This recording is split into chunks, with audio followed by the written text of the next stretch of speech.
dowladda Isbeen ayaa si rasmi ah waxa ay hawadeeda uga xiratay diyaaradaha dagaalka Mareykanka kuwa oo ku sii jeeda ama ka soo jeeda gobolka Bariga Dhexe ama dagaalka ay Mareykanka iyo Israa'iil kula jiraan wadanka Iiraan. Isbeen ayaa hore u sheegtay in hawadeeda aysan isticmaali karin iyo xeryaheeda milatarigaba diyaaradaha dagaalka Mareykanka iyo sidoo kale maraakiibtooda oo aysan Iiraan uga duuli karin dalkeeda. Waxa ayna sheegtay wasiirada difaaca wadanka Isbeen Margarita Robles in aysan suurtagal ahayn in Mareykanka uu ka duulo Isbeen ama diyaaradihiisa dagaalka ay ku soo xirtaan iyaga oo duqeymo iyo dagaal ka soo geystay wadanka Iiraan. Hore ayay dowladda Isbeen waxa ay u cadeysay mowqifkeeda ku aadan dagaalka ka socda Bariga Dhexe ee ay Israa'iil iyo Mareykanka ku qaadeen wadankaasi Iiraan. Waxa ayna sheegtay in milatariga Mareykanka aysan marnaba isticmaali karin saldhigyada ku yaala wadanka Isbeen oo ay ka soo horjeedaan dagaalkan lagu qaaday wadanka Iiraan.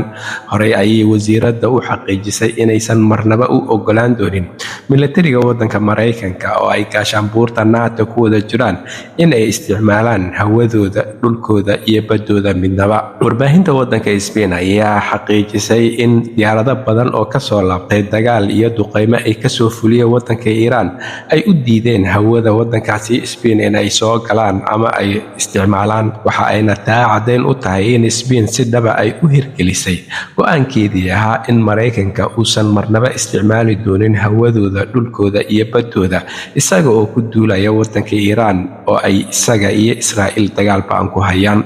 Ra'iisul wasaaraha wadanka Isbeen Pedro Sanchez ayaa hore u dhaleeceeyay dagaalkan kuna tilmaamay mid gardarro ah oo ay Israa'iil iyo Mareykanka ku qaadeen wadanka Iiraan. Waxa uuna dhaleecayn kulul u jeediyay wadamada kale ee Yurub oo ka gaabsanayo ama ku taageerayo. Madaxweynaha wadanka Mareykanka Donald Trump ayaa horey ugu hanjabay in uu jari doono xiriirka ganacsi ee kala dhexeeya wadanka Isbeen kadib markii ay Isbeen ka diiday Mareykanka inay isticmaalaan xeryaha wadankaasi Isbeen hawadoodana ay ka duuli karaan, taasoo uu sheegay Mareykanka in uu aad uga xun yahay. Wadanka Isbeen ayaa ah wadan xubin ka ah gaashaanbuurta NATO iyo midowga Yurub, wuxuuse si cad oo qayaxan uga soo horjeedaa dagaalkan Bariga Dhexe iyo duulaankan ay Israa'iil hogaaminayso oo uu Mareykanku barbar socdo. Waxa ayna taa u suuragelisay in marinka Hormuz ay ku maraan maraakiibta Isbeen si nabdoon oo aysan ka xirnayn, halka maraakiibta kale ee wadamada Yurub, Mareykanka, Israa'iil iyo Khaliijkaba